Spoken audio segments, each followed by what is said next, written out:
United Center. Now it's time to tip off with Crown Royal. Tierra Cruz is up here on this Thursday night. Like I said, the last tip of the night here in the W, into the hands of Gabby Williams, and Seattle will get the first crack at it.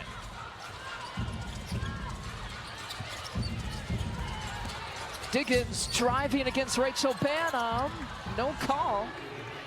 Skylar got away with the travel there, but that was an interesting set that Seattle was in. They just did set a guard-to-guard ball screen, and Chicago didn't switch that. And what do you make of this starting lineup? It's a little bit of a taller starting lineup for the Sky here tonight. It's not just tall, it's a big. In essence, you're starting two centers for Chicago right now. Rachel Banham pulls the trigger.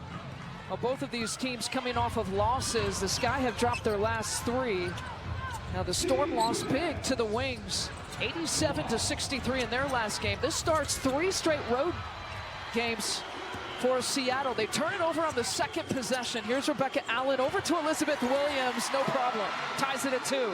This has been an issue for Seattle all season long. They give up a lot of pain points. They do a great job of applying pressure on the perimeter, but they're really susceptible to slips. Skylar Diggins leads the Storm in scoring, a team-high 17.5 that she'll pour in here this year, also an all-star. And Mag Bagor is guilty of the first personal foul, trying to D up Cardoso. This is just some awesome defense, creating an offensive opportunity for Seattle, or for Chicago. Seattle is giving up about 37 paint points. They do a great job of switching everything on the perimeter with their length, but it also makes them susceptible to slips and mismatches in the paint. You mentioned the points in the paint that they give up, the second most to opponents, anywhere from 36 to 37 a game. Guy. That's almost the starting 5 that's out right now for Chicago. And Nneka Ogwumike, what, at 35 years old, you were looking at how good she has played even just in her 30s, if you take a sample size there. Kia Nurse from 3.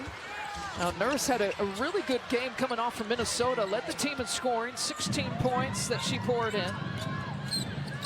Also had 8 rebounds. And we'll head back the other way, but Seattle saying it's tipped, and Kevin Fahey agrees, so they changed the call.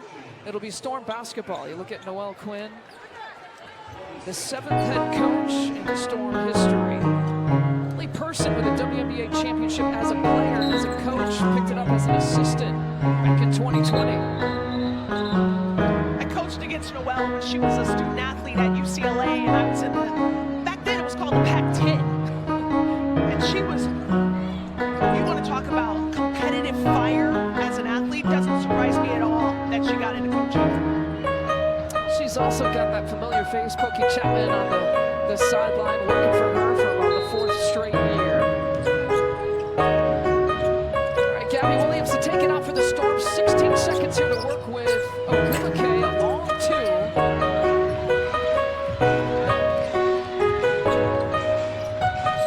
Between Ogwumike and Diggins, they've taken all 5 of the Storm's first shots here to begin with. The Sky turn it over. That was a problem against Minnesota. 23 turnovers, resulting in 20 points off turnovers against the Lynx. And Erica Wheeler gets some points off turnovers with the corner tray.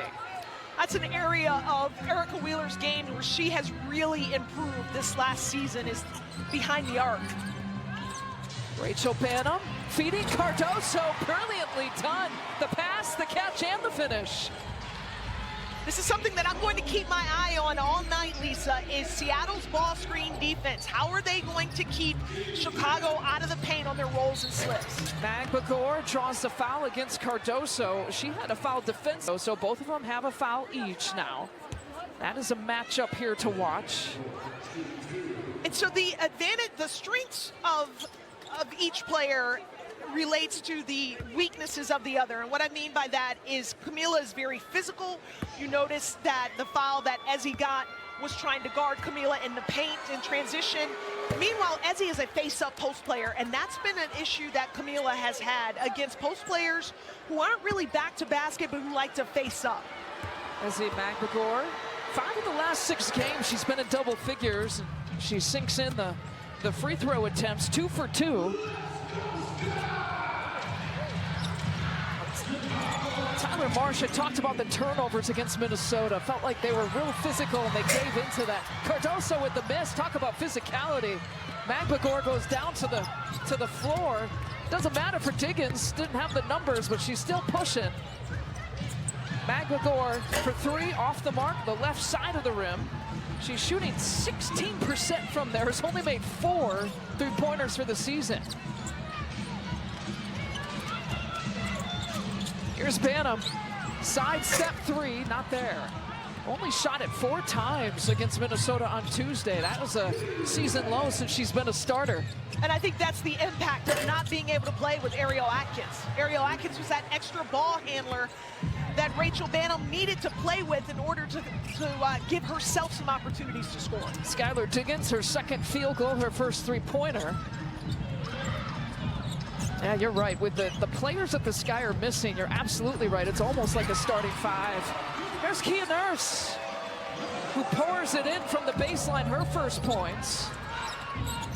Kia Nurse started the first game since June 21st when she was back in the starting lineup Tuesday against Minnesota, and stays in the starting lineup tonight. And Neko Ogumake with the fouls, trying to set the screen. That's her first. I've seen this being called more this season than I can recall any other year in the WNBA, and that's the foul on the handoff play, the DHO, the dribble handoff. And is it just me, but I feel like Rachel Banham is always the one who goes down on the floor. Like she's always sandwiched in between. She's out there chasing guards around those screens, that's why. Is. Trying to go up and over the screen like she was there. Magbagor, one of the best shot blockers in the league, gets the Sky that time. Here's Wheeler, the wing shot, and Tyler Marsh has seen enough. You know, the Storm have come out red hot shooting from 3. They struggled. Van Lith has checked in. Speaking of rookies, you're going to sit down in the conversation with Haley Van Lith at halftime.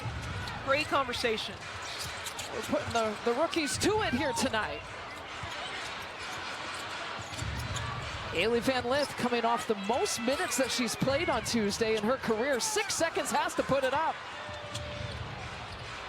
And Seattle looking to push. They're so good with fast break points here this year. Magbagor, the recipient of that Ogumake pass. Well, that's how Seattle scores. They're not a great 3-point shooting team. They can create some points off their defense, but they really want to get out and run in fast break. Got a foul call against Wheeler. That's her first. Patty Fever back in 2022. Rebecca Allen for 3. Neil Ivey, of course, coached 2 players that she's watching, right? Skylar Diggins, and we talked about Maddie Westbell. Coach Skylar as an assistant, and Maddie as a head coach. And she was Skylar's position coach. They were extremely close when they got to work together. It's just a short, maybe about a 90-minute drive from South Bend to Chicago. And Neil has just done an excellent job taking over for the legend, the Hall of Famer Muffet McGraw, in her first head coaching job. Muffet finds herself at plenty of Sky home games. Ogumake, 4-3. Now she's making and shooting more of those this year. Kia Nurse looking at her options. Her toe is on the line, leaves it short. I don't mind Kia Nurse calling her own number at all in that situation. Van Lith, good pass to Williams, who called for it. I love that connection too, and E. Will immediately pointing at Haley and recognizing her vision on that. Haley had a team-high 4 assists against Minnesota the other night. I like that the rookie is taking advantage of the minutes that she gets. Ogumake with another bucket. Anything interesting that you can pull and tease from your halftime conversation with Haley? I will say this about Haley Van Lith is, for a rookie, she has an extreme sense of self-awareness. She's very aware of her shortcomings, just a really positive disposition. I think the fan base is going to enjoy that. Williams looking to cross over, and she gets crossed over a little bit. We got a foul call, though, with bodies on the deck.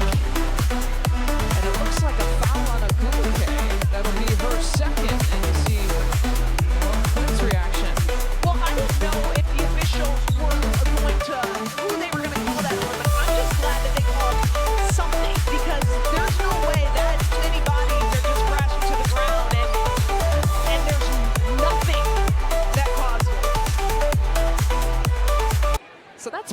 It's 2 on Neka, who's the second leading scorer.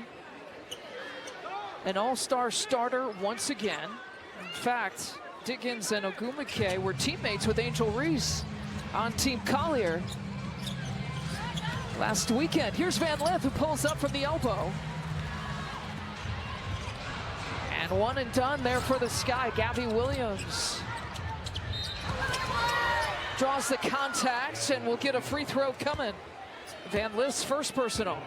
With Gabby at the scoreboard, I wouldn't have guessed that the Sky would have been trailing by 9. How do you feel as this first quarter is continuing to transform here for the Sky? I like the way Chicago came out, Lisa. I thought they had great energy. They were very connected on the defensive end. They missed a few layups, and then the turnovers have been an issue again. And I think that that's what really has hampered them so far in this quarter. Hampered them tonight, and again, we mentioned 23 turnovers that they committed, the 3rd highest of the season against the Lynx on Tuesday.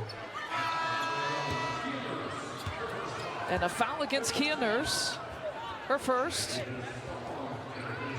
And the 3rd team foul for the Sky, with about 2.5 left to play here in the first quarter.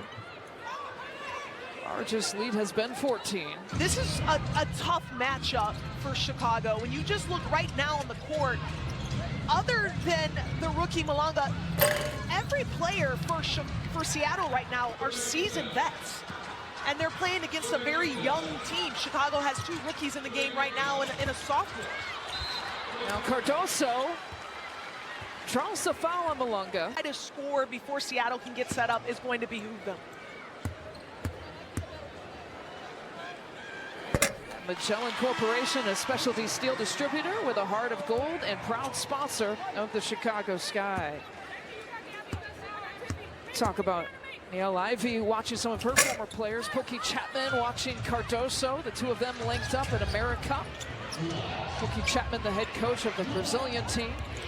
Cardoso really successful in that tournament play. Malanga leans down, and she's got all kinds of potential. She picks up her first bucket.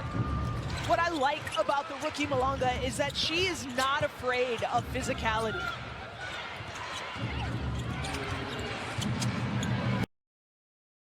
Now, when I asked Haley what some of her biggest adjustments have been, that's what she said, is as a rookie is being vocal and telling these vets what position that they're in and where to go.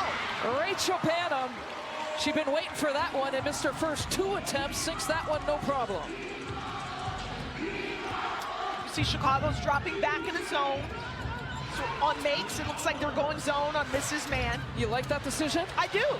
I think that's great adjustments. It's great coaching.